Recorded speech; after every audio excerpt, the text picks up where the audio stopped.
Gospe in gospodje, mesdames et messieurs. V najavi predavanja najbrž še ni dovolj jasno nakazano, kje bodo težišča, malo več je v povzetku. Naslov pravičnost in odpuščanje pa odpira neverjetno veliko možnih vidikov razmišljanja o vsakem pojmu posebej, zlasti pa, če ta dva pojma vzamemo v neki vzajemnosti. Poskus na tem predavanju bo ravno to, da spodbudim refleksijo o teh dveh temeljnih pojmih Svetega pisma, ravno glede na odnos med obema pojmoma. Začnemo s vprašanjem pravičnosti. Recimo, če mi vzamemo najnovejše zelo znane študije o pravičnosti, lahko vidimo, da prinašajo zelo različne sodobne poglede na pojem pravičnost. Recimo znana knjiga Johna Rawlsa, Justice, on je bil profesor na Harvardski univerzi, njegov naslednik indijskega porekla Sen je pa pred nekaj leti izdal spet knjigo o pravičnosti, v kateri v nekih pogledih Rawlsa pohvali, večinoma pa ga zavrača. Pa je njegov učenec, je tudi Nobelovec, drugače profesor za ekonomijo. In ko sem šel recimo skozi ti dve knjigi posebno natančno in številne druge, sem bil zelo presenečen, ko sem videl, da praktično nobeden ali pa zelo redko kateri filozof ali recimo humanist v širšem smislu razpravlja o pravičnosti pod osebnostnim vidikom. Večinoma govorijo o pravičnosti pod sociološkim ali socialnim vidikom, zelo veliko vključujejo vprašanje kozmičnega reda, to je od antike naprej, v antiki je to bilo temeljno vprašanje, to je temeljno vprašanje tudi v budizmu, recimo, pravičnost kot kozmični red, kozmična harmonija. Zelo malo kdo pa se dotakne pojma pravičnosti pod osebnostnim vidikom. Recimo, da bi šli tako daleč, kot gre recimo Angela Vode, ki je v knjigi Skriti spomini, sem bil prav pozoren, tako rekoč celotni moto njenega življenja predstavi kot notranji imperativ pravičnosti. Kot osebni imperativ pravičnosti. In zato absolutno ni bila pripravljena narediti kakršnega koli kompromisa na socialni, sociološki, politični ravni. Pravi, merodajna je samo ta notranja zavest, da smo brezpogojno zavezani principu pravičnosti in da je to zadeva naše osebnosti. In če potem jaz ugotavljam, da večina ljudi v praksi ravna drugače, kakor čutimo v svoji osebnostnem jedru, je to treba obsoditi in posledica tega pa je, da vsi ljudje, ki to delajo praktično, da postanejo mučenci te sodobne družbe. Sodobna družba je nepravična, zato ker se sistemsko bori proti razčiščevanju stvari na osebnostni ravni. Svetopismo je pa revolucionarno, neizprosno, zato ker težišče postavlja ravno na osebnostno raven. To pa seveda ne pomeni, da zanemarja ta kosmični in sociološko-socialni vidik pravičnosti. Kakšne so pa zdaj posledice vprašanje odpuščanja? Če mi presojamo ta dva pojma v Svetem pismu, naletimo na zelo veliko metodoloških problemov. In to pomeni, prvič, da se srečamo z knjigo, ki je po svoji naravi literarno delo. Sveto pismo je literarno delo. Zato je večina izjav literarno izraženih.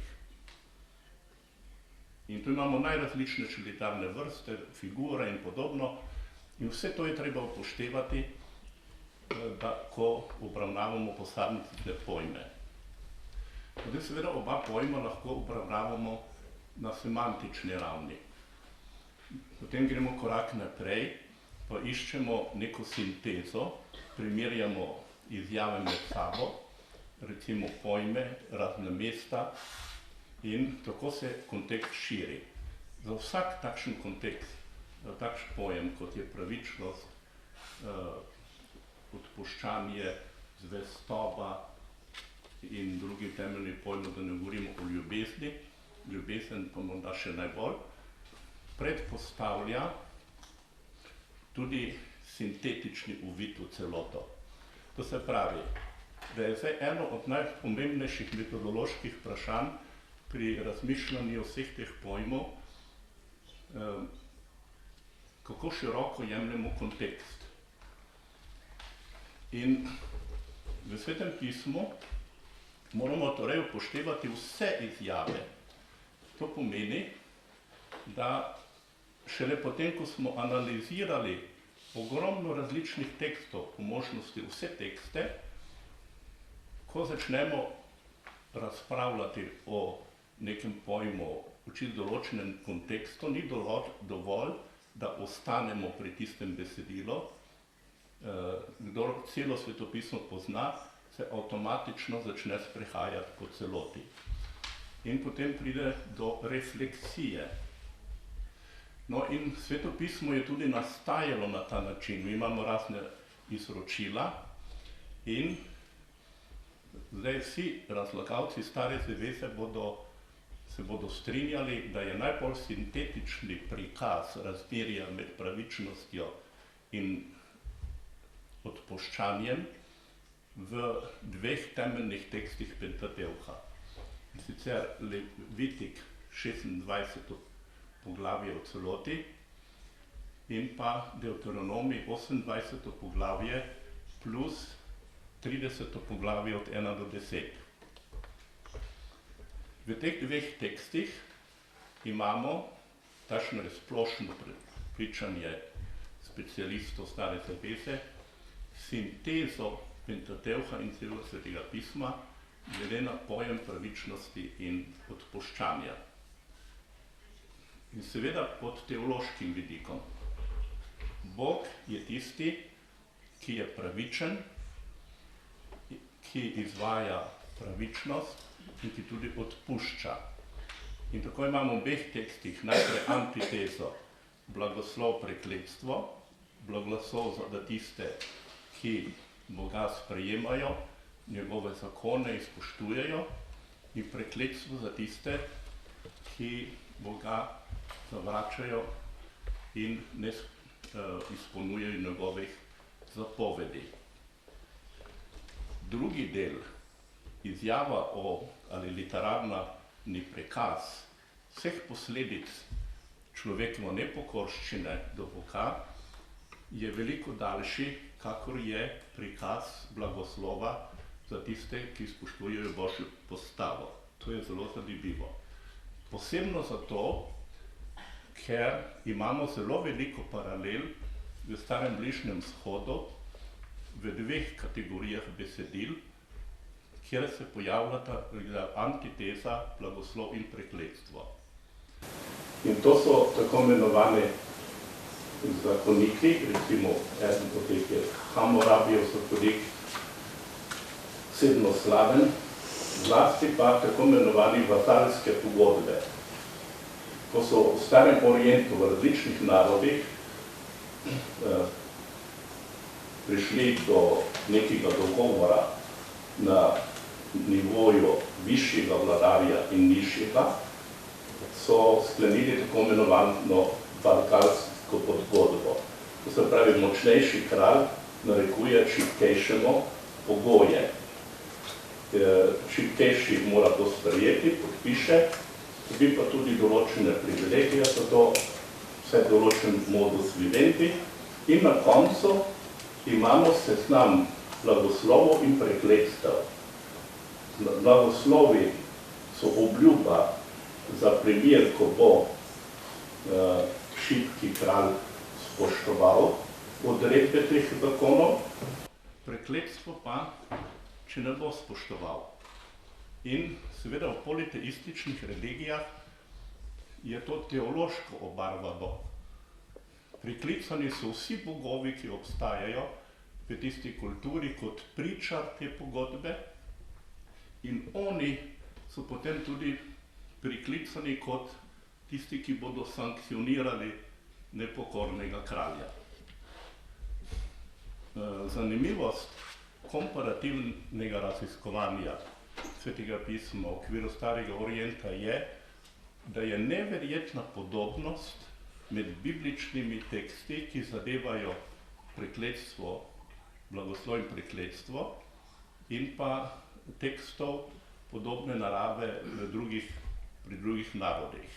To pomeni, da je obstajala neverjetna kulturna povezava na vseh nivojih in tako so tudi zelo podobne literarne oblike, formulacije krožile iz naroda v naroda in se tam ukoreninile. Toliko bolj pa preseneča nekaj drugega. Če to velja za pravičnost, pravi pravičnost je v tem, da tisti, ki dela dobro, tisti, ki spoštuje zakon, uspeva, drugi, ki zakona ne spoštuje, pa Boga ne sprejema, je kaznovan. S tem se v politeistični religiji vse konča, druge možnosti ni. Tisti, ki dela slabo, je likvidiran. Svetopismo pa pozna še tretjo možnost. To je, postavlja vprašanje, kaj pa se zgodi potem, ko nekdo dela slabo, krši zakone, ampak se spreobrne, uvidi, da je delal narobe in se spreobrne. No in potem imamo samo v Svetem pismu in nikjer drugje na svetu tretjo možnost. In to je obljuba odpuščanja. Ko nekdo, ki je delal slabo, ugotovi, da je na napačni poti in začne delati dobro, je deležen dejansko blagoslova, obljube blagoslova. Pride na isto raven, kakor tisti, ki je spoštoval zakone od vsega začetka in zato uspeva. Tako se rehabilitira. In to se seveda smatra kot izjemno pomembno sporočilo Svetega pisma, ker samo Svetopismo to pozna. Da pa ponavljam, to pomeni sintezo Pentateuha in celotne Stare zaveze. Zdaj se pa vprašamo, kaj je pa v ozadju te sinteze?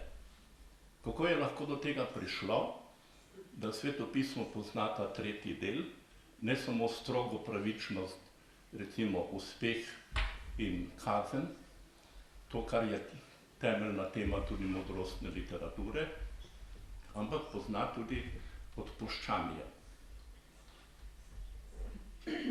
To pomeni, da je treba pogledati širše v Svetem pismu in primerjati Svetopismo z drugimi religijami. In kaj ugotovimo? Vse primerjalne študije religije in drugih starih kultur kažejo, da je ogromno podobnosti v prikazu kozmičnega reda in sociološko-socialnih vprašanj. Zakaj? Zato, ker je to vsem dostopno, samoumevno. Kozmični red nam je odprt ga neposredno doživljamo, v njem živimo, se gibljamo in smo, bi rekel Pavel, in se moramo prilagajati, najti svoje mesto. Podobno je v našem odnosu do ljudi. Če mi hočemo eksistirati, potem moramo doseči nek dogovor. In recimo Rawlsova teorija o pravičnosti je zgrajena na principu dogovora. Češ pravičnost je pravzaprav zadeva dogovora med ljudmi. In kaj pa zdaj pomeni dogovor? Dogovor je lahko tudi dogovor partije. To se pravi, partija naredi svoj statut, kjer čisto točno piše, kaj moraš narediti, in če ne izkaže svoje solidarnosti, tudi veš, kaj te čaka. Ne samo goli otok, pa še kaj drugega. In takšna je tudi praksa. Milosti za take ljudi nikoli ni bilo. Nikjer ni bilo milosti za take ljudi. To se pravi, vse civilizacije, ki gradijo pojem pravičnosti na principu interesa, in večina civilizacij je takšnih, dogovor zaradi interesa, potem pride do situacije, ki je spodbudila tega novejšega avtorja priznane knjige o pravičnosti Sena, ki je indijskega porekla, ki pa samo toliko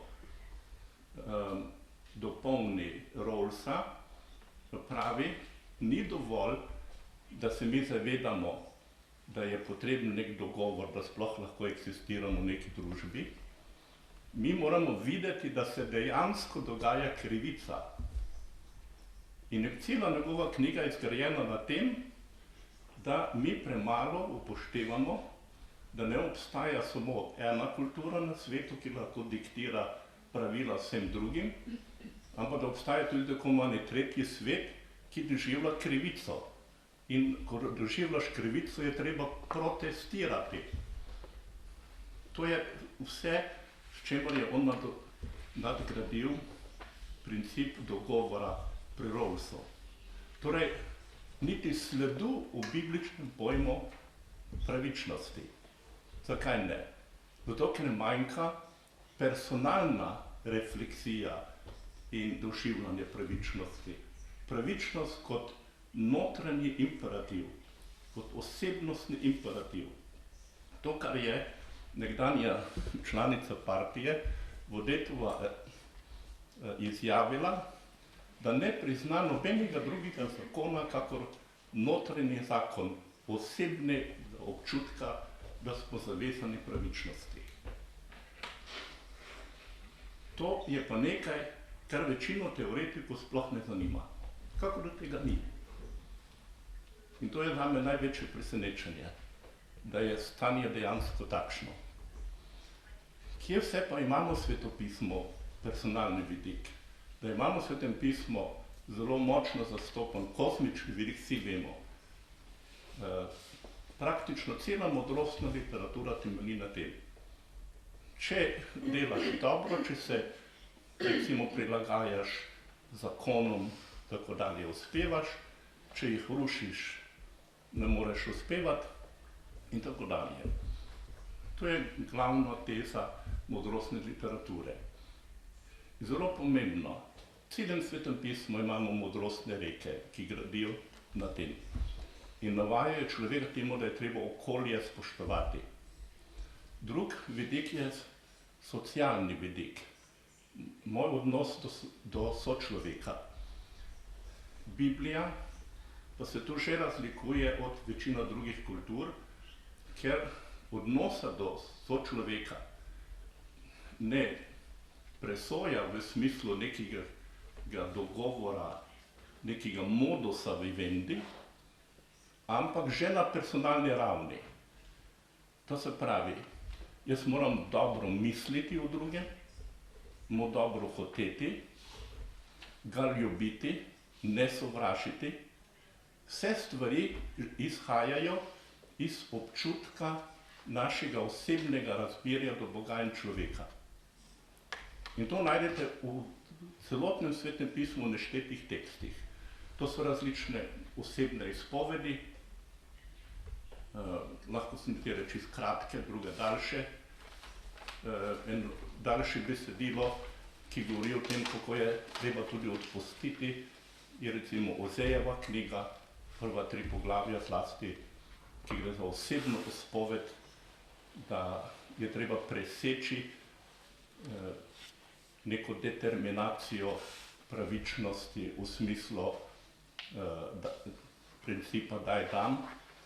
To se pravi, če si ti pravičen, jaz lahko, moram tudi jaz biti v nasprotnem primeru, nimam nobenih obveznosti do tebe, ampak izpostavi kategorični imperativ odpuščanja, ki je brezpogojno. Višek pa ta princip doseže pri Ezekielu v Stari zavezi. Vlasti 20. poglavju, ki pravi, pa naj Izrael dela karkoli hoče. Naj se izpridi še do konca, ko bo Jeruzalem slabši, kot je bila Samarija. Jaz tega ljudstva ne bom odpisal. Kljub temu bom čisto vse odpustil in je Samarija in Jeruzalem se bosta sramovali vseh svojih dejanj, ker jima bom odpustil. To je nekaj, česar si niti predstavljati ne moremo nobenih antični kulturi, kaj šele v sodobni sekularizirani družbi. Zato je svetopismo absolutni unikum v svetovni zgodovini glede osebnostnega doživljanja pojma pravičnosti in odpuščanja, v tem smislu, v smislu paradoksa, da je višek svetopisemskega pojma pravičnosti ravno odpuščanje. To se pravi, če vi zdaj gledate celotno svetopismo, boste videli, kako svetopismo prevaja pojem pravičnosti. V angleščini, kjer imajo 2 izraza, justice in righteousness, je skoraj vedno righteousness. To pomeni delati dobro, delati iz ljubezni, iz solidarnosti. In odpuščanje je višek pravičnosti. In ko potem Nova zaveza razglaša, Božje kraljestvo se je približalo, ali ko pojem Pavel uporablja besedno zvezo Božja pravičnost, dika jazine tut heru, misli na pravičnost, ki je prišla kot manifest Božjega odpuščanja. To se pravi, pravičnost je dejansko v višku svetopisemske teologije pomeni odpuščanje. S tem tudi zaključujem, če je kakšen minuto časa.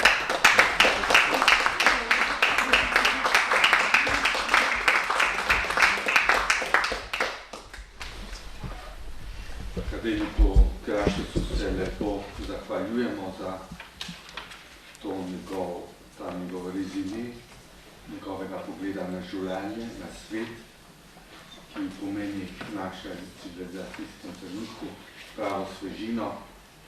Naj menim, da je profesor Kraševec predstavil svoje potovanje v tujino, zaradi tega simpozija, in smo mu še posebej hvaležni, da je med nami. Imam pač mikrofon, imam ta privilegij, da lahko tudi nekaj vprašam. Vidimo v tekstih, svetopisemskih tekstih prerokov, da imajo resnično osebni odnos do Boga. Ampak v tem osebnem odnosu se tudi kregajo z Bogom. Tako prerok pravi, ti si zapeljivec, Bog, in jaz sem se pustil zapeljati. Pa psalmist očita, poceni si prodal svoje ljudstvo in pri tem nisi karpira zaslužil. Se pravi, neprestano imamo to skušnjavo očitati neskončnemu, da ni pravičen. Zdaj pa pridemo do tistega radikalnega vprašanja. Se potem pride tolažba. Se reče potem psalmistu, da kam naj grem, kam naj se skrijem, vse si povsod, vse si dober.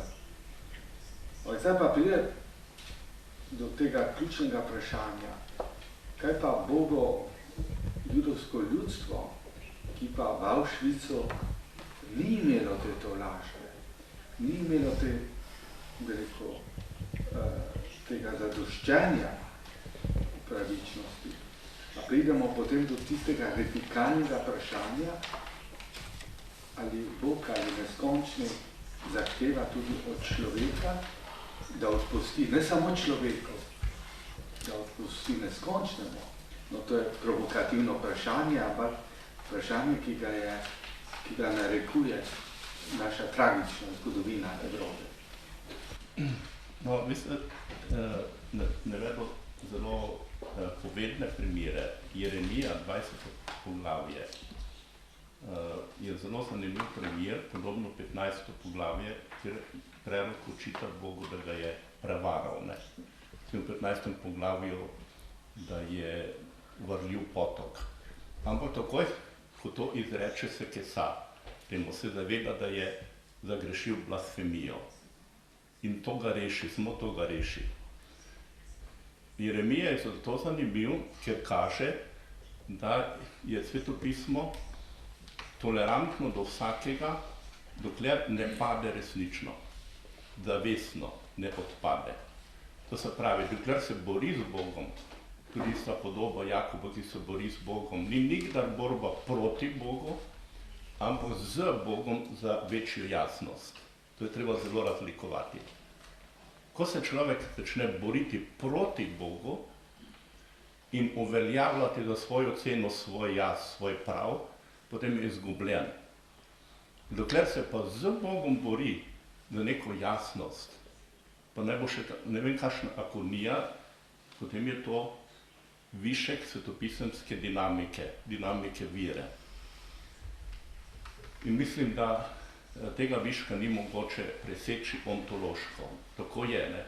Da mi pač moramo celo enkrat umreti in takrat moramo dokončno razčistiti, ali Bog je ali ni in ali ga sprejmemo ali ga ne sprejmemo. No, glede tistega primera, recimo kakšnega Auschwitza, bi pa navedel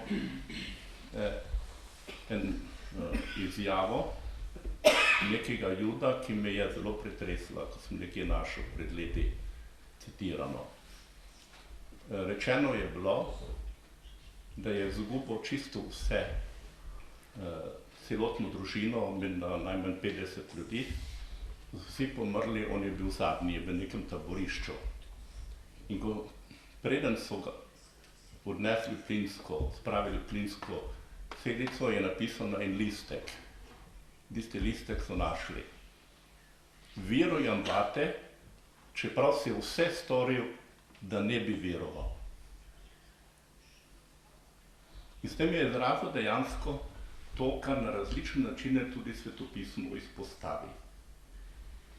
Da vera ni nikoli bila preprosta zadeva, da je to borba za jasnost, ampak fenomen človeka, veličina človeka je v tem, da je sposoben verovati proti vsem racionalnim razlogom, ki govorijo proti veri.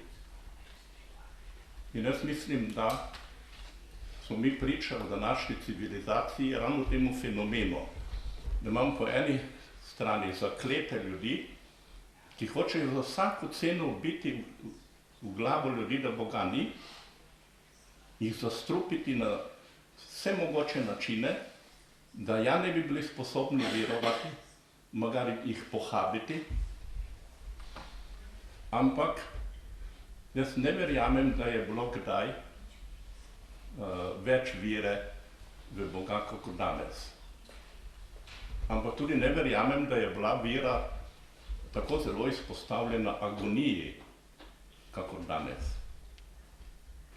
Konfliktni situaciji. Ravno za tega, ki gre za spopad med ideologijo in tem, kar je imperativ človeške eksistence. In nobena ideologija ne bo mogla človeka uničiti v njegovem osebnostnem jedru, ker potem je seveda vsega konec. Ne? No, enkrat sem slišal, da je nekdo rekel, ko bo vse na kompjuterju, potem bo konec sveta. Ampak kaj je hotel s tem reči?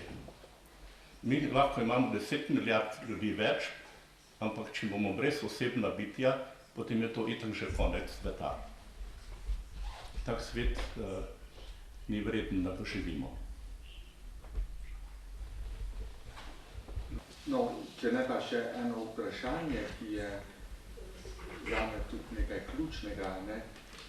Gre za vprašanje veliko odpuščanja.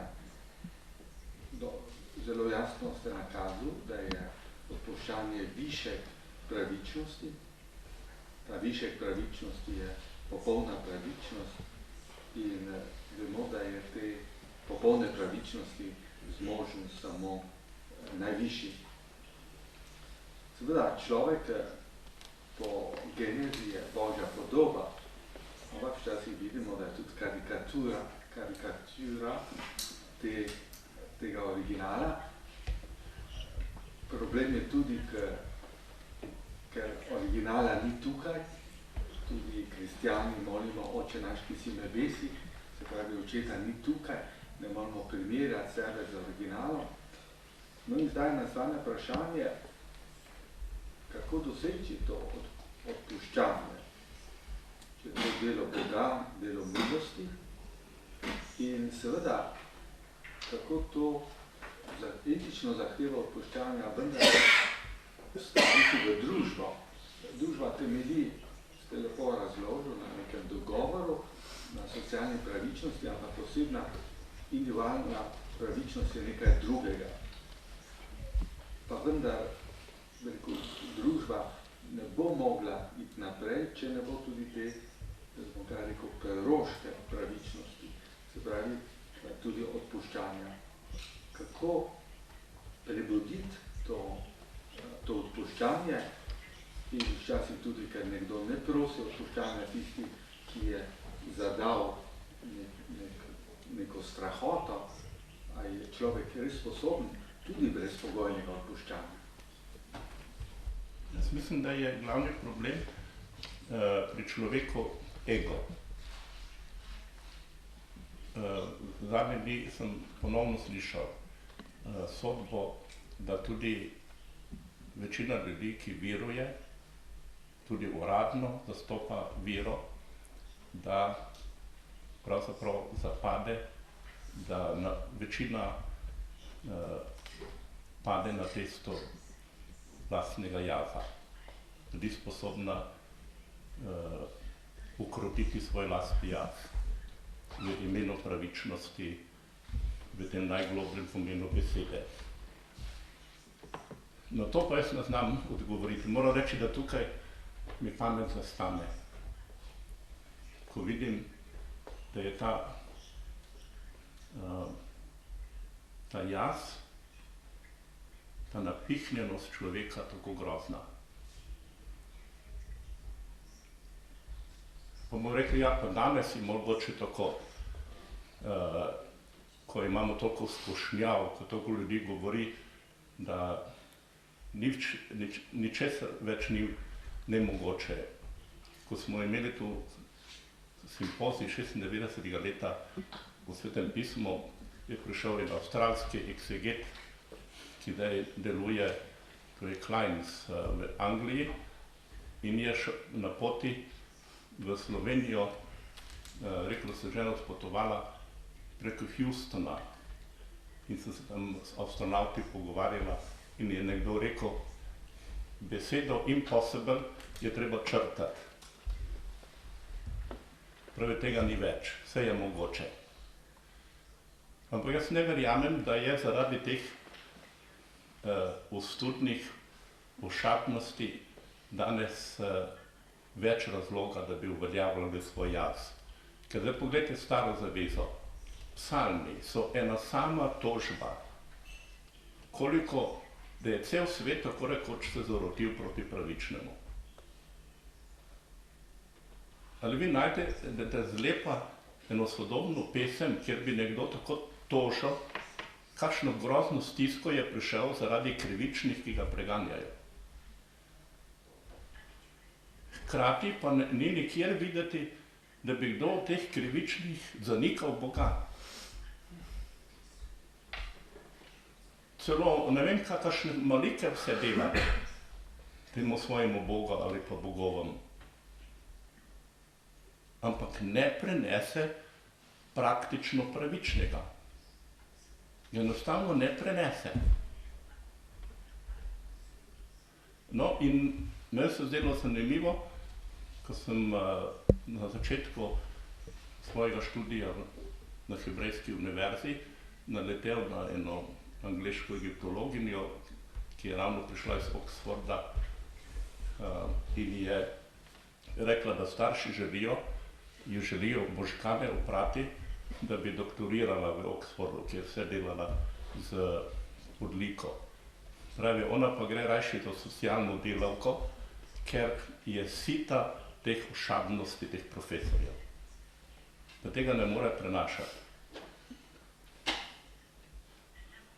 In je potem trajalo 1 leto, da je profesorka iz Hebrejske univerze, pa jaz sem tem velikokrat navduševal, da je se potem vendarle pisala tam in da je profesorica Tel Avivu, menda je edina kristjanka. Ampak je rabila ne vem koliko časa, da je prišla iz te travme ven. No in se spomnim, da je enkrat rekla, we need God because we are so weak.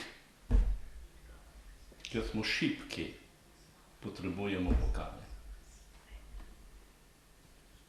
Ampak tukaj manjka nekaj drugega.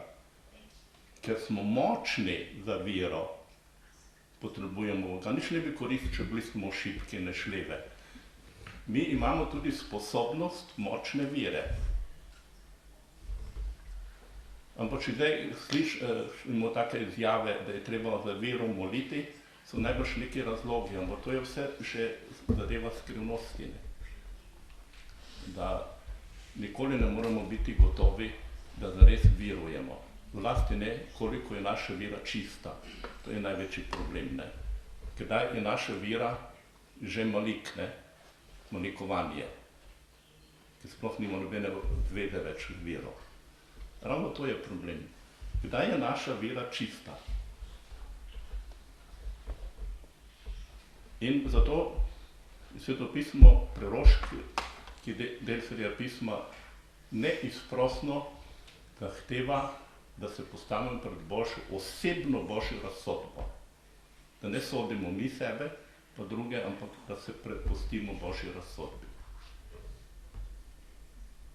In da Bog nadoknadi to, česar mi nismo sposobni, in potem pridemo na to, ste rekli, ja, Bog najvišje bitje edino lahko odpusti, ampak najvišje bitje nas lahko tudi usposobi, da vsaj po meri človeške eksistence lahko odpustimo. Torej, eden od sodelavcev priprave Svetega pisma je v zelo visoki starosti rekel, ko nazaj gledam življenje, vidim, da je najtežji problem mojega življenja bil odpustiti. To vsi vemo, da je to problem. Ampak verjamemo, da nas Bog po svoji presoji lahko usposobi tudi za odpuščanje, če ga za to prosimo. Ampak ponovno, zakaj je ego, človeški ego tako močan in tako grozno destruktiven? Pa niso vse vojne posledice človeškega ega? Ja, kje je izvor vojn, če ne v človeškem egu?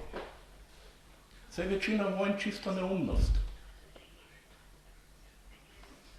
Čisti konflikt z racionalnostjo.